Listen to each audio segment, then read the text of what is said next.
Welcome to JH. Today, I will show you how to set up a no reply message within Outlook.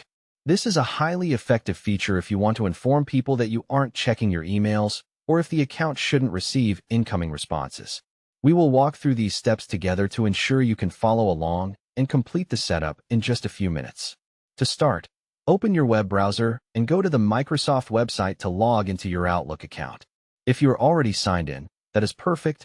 Otherwise, locate the Sign In button and enter your login credentials.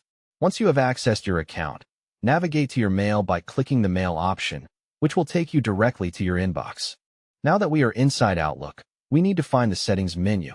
Look at the top right corner of the window for a gear icon. Click this icon to open the Settings panel, which contains the options required for an automated no-reply message. In the Settings menu, look for the category labeled Account. Clicking this will open a new set of options for managing your profile. From here, find the Automatic Replies option and click on it.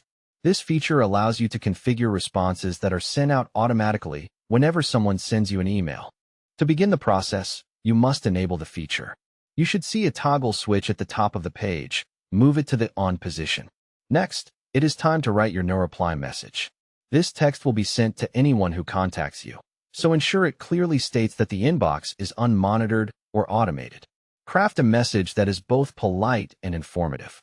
Finally, once your message is written, look for a Save or Save Changes button on the page. It is vital to save your progress to ensure the message is activated. Click Save, and your no-reply response is now ready. You have successfully configured Outlook to handle replies automatically. This is a great way to manage expectations on unmonitored accounts. I hope this tutorial was straightforward and easy to follow. If you need to adjust or turn off the message in the future, just return to the Automatic Replies section within your settings. Thanks for watching and have a great day.